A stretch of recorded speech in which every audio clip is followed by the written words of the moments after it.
আসসালামু আলাইকুম। সংবাদে আপনাদের সবাইকে স্বাগত জানাচ্ছি। আমি ফিরোজ তোহা। শুরুতেই সংবাদ শিরোনাম। বাংলাদেশের সর্বশেষ গুরুত্বপূর্ণ আপডেট সংবাদে আপনাকে স্বাগত। শুরুতেই সংবাদ শিরোনাম, পরে বিস্তারিত।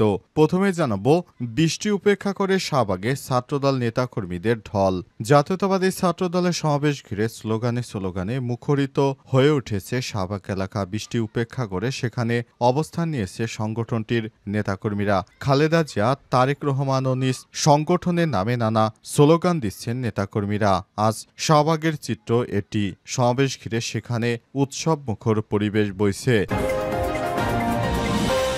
এরপর জানাবো, ইসিকে একটি দলের উর্দি পড়া মেরুদণ্ডহীন আখ্যা দিয়ে নির্বাচন বর্জনের হুঁশিয়ারি এনসিপি নেতার।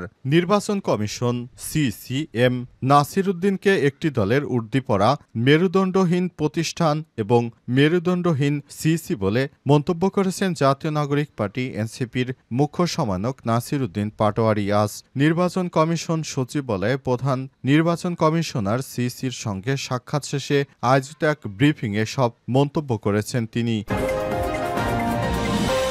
এদিকে যারাই আমাদের জন্য গর্ত খুঁড়েছে তারাই পতিত হয়েছে বললেন শিবির সভাপতি। বাংলাদেশ ইসলামী ছাত্র শিবিরের কেন্দ্রীয় সভাপতি জাহিদুল ইসলাম বলেছেন, অতীতে যারাই আমাদের নিয়ে ষড়যন্ত্র করেছে, গর্ত খুঁড়েছে, দিন শেষে তারাই সেই গর্তে পতিত হয়েছে। এদিকে শ্রীপুরে স্ত্রীকে আগুনে পুড়িয়ে মারলেন স্বামী। গাজীপুরের শ্রীপুরে স্ত্রীকে আগুনে পুড়িয়ে হত্যার অভিযোগ উঠেছে স্বামীর বিরুদ্ধে। আজ ৩টার দিকে উপজেলার মাওনা ইউনিয়নের ইন্দ্রপুর গ্রামে স্ত্রীকে ঘরের ভেতরে রেখে বাইরে তালাবদ্ধ করে পেট্রোল দিয়ে আগুন ধরিয়ে তার মৃত্যু নিশ্চিত করে পালিয়ে যান স্বামী। এবং সর্বশেষ জানাবো, জুলাই ঘোষণাপত্র প্রত্যাখ্যান করবে গণ অধিকার পরিষদ। অংশীজনের সঙ্গে আলোচনা ও স্বীকৃতি ছাড়াই জুলাই ঘোষণাপত্র চূড়ান্ত করা জুলাই ঘোষণাপত্র প্রত্যাখ্যান করবে গণ অধিকার পরিষদ। আজ গণ অধিকার পরিষদের দলীয় কার্যালয় পুরনো পল্টনে আল রাজি কমপ্লেক্সে সংবাদ সম্মেলনে সব কথা বলেছেন গণ অধিকার পরিষদের সাধারণ সম্পাদক রাশেদ খান। প্রিয় দর্শক, এতক্ষণ শুনছিলেন সংবাদ শিরোনাম, এবারে বিস্তারিত। তবে তার আগে বন্ধুরা, অনুরোধ থাকবে এই সংবাদটিতে একটি লাইক দিন।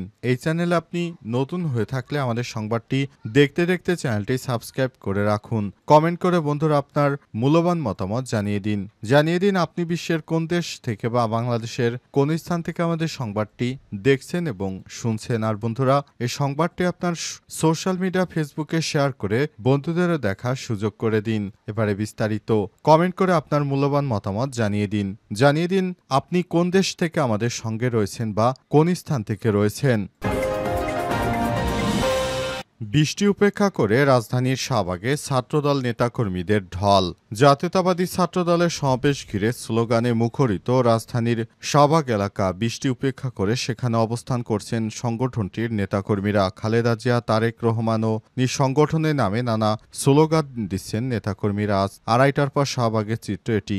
এই সমাবেশ ঘিরে সেখানে উৎসব মুখর পরিস্থিতি বিরাজ করছে। বিকাল 3টার দিকে সমাবেশ শুরু হয়েছে। দুপুর 1:50 মিনিটের দিকে হঠাৎ করে বৃষ্টি শুরু হয়। বৃষ্টি হলে কিছু নেতাকর্মী ছুটাছুটি শুরু করেন। এ সময় সংগঠনের কেন্দ্রীয় সভাপতি রাকিবুল ইসলাম রাকিব বৃষ্টি উপেক্ষা করে নেতাকর্মীদের অবস্থানের নির্দেশ দিলে তারা সেখানেই অবস্থান করে। মাইকে রাকিবকে বলতে শোনা যায়, যত ঝড় বৃষ্টি আসুক না কেন আমরা সমাবেশ স্থল থেকে সরে যাব না। সবকিছু উপেক্ষা করেই আজ সমাবেশ সফল করব। শাহবাগ জাতীয়তাবাদী ছাত্র দলের সমাবেশে অংশ নিতে জেলা মহানগর থেকে আসছেন নেতাকর্মীরা। বেলা 12টা থেকে ছাত্রদল জেলা মহানগর পর্যায়ের নেতাকর্মীরা মিছিল নিয়ে সমাবেশ স্থলে জড়ো হয়েছেন। সেখানে দেখা গেছে তারা দলীয় প্রতীক সম্বলিত পতাকা, ব্যানার, ফেস্টুন নিয়ে স্লোগান দিতে থাকেন এবং জুলাই আগস্ট গণ অভ্যুত্থানে বর্ষপূর্তি উপলক্ষে এই সমাবেশ করছে ছাত্রদল। সমাবেশ স্থলে আইন শৃঙ্খলা বাহিনীর সদস্যদের ব্যাপক উপস্থিতি লক্ষ্য করা গেছে। বেলা 2:30টায় আনুষ্ঠানিকভাবে ছাত্রদলের সমাবেশ শুরু হওয়ার কথা রয়েছে এবং 3টায় সমাবেশটি শুরু হয়েছে।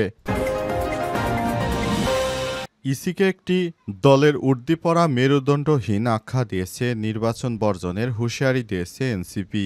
নির্বাচন কমিশন ইসি একটি দলের উর্দিপড়া মেরুদণ্ডহীন প্রতিষ্ঠান বলে মন্তব্য করেছেন জাতীয় নাগরিক পার্টি এনসিপি এর মুখ্য সমন্বয়ক নাসির উদ্দিন পাটোয়ারি আজ নির্বাচন কমিশন সচিবালয়ে প্রধান নির্বাচন কমিশনার সিসি এর সঙ্গে সাক্ষাৎ শেষে আয়োজিত এক ব্রিফিংয়ে তিনি এই মন্তব্য করেছেন। তিনি বলেন, গত 15 বছর ধরে দেশের মানুষ সুষ্ঠু ভোটাধিকার থেকে বঞ্চিত। বর্তমান পরিস্থিতিতে গণতান্ত্রিক প্রক্রিয়ায় অংশ নিতে চাইলে একটি দল ছাড়া অন্যদের বিরুদ্ধে নির্বাচন কমিশনই বাধা হয়ে দাঁড়াচ্ছে। তিনি হুঁশিয়ারি দিয়ে বলেন, যদি ইসি ভোট নেওয়া এবং দেয়া সমান সুযোগ নিশ্চিত করতে না পারে তাহলে এনসিপি নির্বাচনে অংশ নেবে না।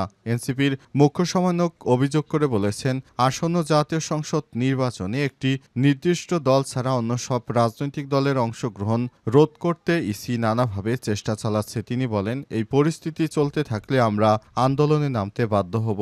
জুলাই সনদের আলোকে নির্বাচন কমিশন পুনর্গঠনের দাবি তুলব। সংবাদ সম্মেলনে তিনি বলেছেন, এনসিপির নিবন্ধনের জন্য প্রয়োজনীয় সংশোধনীয় কাগজপত্র ইসিতে জমা দেওয়া হয়েছে এবং দলটির শাপলা প্রতীক বরাদ্দের আশা করছে। এছাড়াও প্রবাসী বাংলাদেশিদের ভোটাধিকার নিশ্চিত করতে নির্বাচন কমিশনের কার্যক্রমের নিয়মিত অগ্রগতি জানাতে প্রতি 15 দিন পর পর অনলাইন ব্রিফিংয়ের আয়োজন দাবি করেছেন তিনি। এদিন দুপুর 12:30টায় এনসিপির মুখ্য সমন্বয়ক নাসির উদ্দিন পাটোয়ারির নেতৃত্বে 4 সদস্যের একটি প্রতিনিধি দল প্রধান নির্বাচন কমিশনার সিসির সঙ্গে বৈঠকে অংশ নিতে নির্বাচন কমিশন অফিসে যান। তার সঙ্গে ছিলেন দক্ষিণাঞ্চলের মুখ্য সংগঠক হাসনাত আব্দুল্লাহ, যুগ্ম আহ্বায়ক খালেদ সাইফুল্লাহ এবং যুগ্ম সদস্য সচিব জহিরুল ইসলাম মুসা। যারাই আমাদের জন্য গর্ত খুঁড়ছে তারাই গর্তে পতিত হয়েছে বললেন শিবির সভাপতি। বাংলাদেশ ইসলামী ছাত্র শিবিরের কেন্দ্রীয় সভাপতি জাহিদুল ইসলাম বলেছেন, অতীতে যারাই আমাদের নিয়ে ষড়যন্ত্র করেছে, গর্ত খুঁড়েছে, দিন শেষে তারাই সেই গর্তে পতিত হয়েছে। আজ সামাজিক যোগাযোগ মাধ্যম ফেসবুকে নিজের ভেরিফাইড অ্যাকাউন্টে দেয়া এক পোস্টে কথা বলেছেন তিনি। পোস্টে তিনি বলেছেন, 2024 সালের 1 আগস্ট জুলাই আন্দোলনে সম্পৃক্ত থাকার কারণে যে আওয়ামী লীগ ছাত্র শিবিরকে নিষিদ্ধ করেছিল, মাত্র 5 দিনের ব্যবধানে তারাই দেশ থেকে পালিয়ে গিয়ে জনতার আদালতে নিষিদ্ধ হয়ে গেল। অতীত থেকে শিক্ষা নিন, এটা বেশ কার্যকর। ভবিষ্যতে কেউ যদি নিজেদের গর্তে নিজেরাই পতিত হন সে দায় ছাত্র শিবির নেবে না। শিবির সভাপতি আরো বলেন, আসুন ছাত্র সমাজকে গড়ার জন্য পরিশুদ্ধ ছাত্র রাজনীতি করি, না হলে চুপ থাকা অথবা রাজনীতি ছেড়ে দেওয়া উচিত। অবশেষে তিনি উল্লেখ করেছেন, ছাত্র শিবির কাউকে শত্রুর সমকক্ষ মনে করে না। হাসবুল্লাহ, অর্থাৎ তিনি বলেছেন, আসুন আমরা নতুন বাংলাদেশ গড়ার যে দৃঢ় প্রত্যয় নিয়ে আমরা রাজনীতির মাঠে এসেছিলাম, আসুন সেটি নিয়ে আমরা আগামী দিনে এগিয়ে যাই, নতুন বাংলাদেশ গড়ি। বিএনপি যে ধরনের আক্রমণাত্মক কাজ করছে সেটি কোনোভাবেই গ্রহণযোগ্য নয়, কারণ বিএনপির নেতাকর্মীরা খুব দ্রুত সময়ের মধ্যে এসব কর্মকাণ্ড করছে বলে বিষয়টি অত্যন্ত দুঃখজনক হিসেবে আখ্যায়িত করা হয়েছে। শ্রীপুরে স্ত্রীকে আগুনে পুড়িয়ে মারলেন স্বামী। গাজীপুরের শ্রীপুরে স্ত্রীকে আগুনে পুড়িয়ে হত্যার অভিযোগ উঠেছে স্বামীর বিরুদ্ধে। আজ 3টার দিকে উপজেলার মাওনা ইউনিয়নের ইন্দ্রপুর গ্রামে স্ত্রীকে ঘরের ভেতরে রেখে বাইরে তালাবদ্ধ করে পেট্রোল ঢেলে আগুন দিয়ে মৃত্যু নিশ্চিত করে পালিয়ে যায় স্বামী। স্থানীয়রা বসতবাড়িতে আগুন দেখতে পেয়ে আগুন নিয়ন্ত্রণ করে, ততক্ষণে পুড়ে আঙ্গার হয়ে গৃহবধূর শরীর মারা গেছে। নিহত মারুফা আক্তার ইন্দ্রপুর গ্রামের মিজানুর রহমানের স্ত্রী। মিজান একই গ্রামের সুলতান উদ্দিনের ছেলে, সে পেশায় ওষুধ ব্যবসায়ী। তাদের দুজনেরই দ্বিতীয় বিয়েটি। নিহত মারুফার ছোট বোন কুলসুম আক্তার জানান, মিজানুর রহমান তার বোন মারুফা আক্তারকে 3 বছর আগে বিয়ে করে। বিয়ের পর থেকেই বিভিন্ন বিষয় নিয়ে তাদের মধ্যে ঝগড়া লেগেই থাকত। মারুফা স্থানীয় মোশাররফ কম্পোজিট টেক্সটাইল কারখানায় চাকরি করতেন। বেতনের টাকা তার স্বামীকে না দিলে তাকে মারধর করত। গত 1 সপ্তাহ যাবৎ মারুফাকে তার স্বামী ঘরে তালা দিয়ে রাখত, তাকে কোথাও বের হতে দিত না। তিনি দাবি করেন, এই ঘটনায় 3 থেকে 4 দিন আগে মারুফাকে মাথায় আঘাত করে মৃত্যু নিশ্চিত করে মর্ধ ঘরের মেঝেতে ফেলে রাখে। রোববার ভোর 3টার দিকে ঘরের আসবাবপত্র আগুন দিয়ে বাহির থেকে ঘরের তালা দিয়ে স্বামী পালিয়ে যায়। হত্যার ঘটনাকে ভিন্ন দিকে প্রবাহিত করার জন্য তার স্বামী তাকে হত্যার পর আগুনে পুড়িয়ে পালিয়ে গিয়েছে। এ বিষয়ে শ্রীপুর থানার ভারপ্রাপ্ত কর্মকর্তা ওসি মোহাম্মদ আব্দুল বারিক বলেছেন, আনুমানিক রাত 2:30টার দিকে স্ত্রীর মৃত্যু নিশ্চিত করে পালিয়ে যায় স্বামী। আলামত সংগ্রহের জন্য অপরাধ তদন্ত বিভাগ সিআইডির ক্রাইম সিন ইউনিটের সদস্যরা কাজ করছেন। স্বামীকে গ্রেপ্তারের জন্য কাজ করছে পুলিশ। এ বিষয়ে পরবর্তী আইনি পদক্ষেপ গ্রহণ করা হচ্ছে।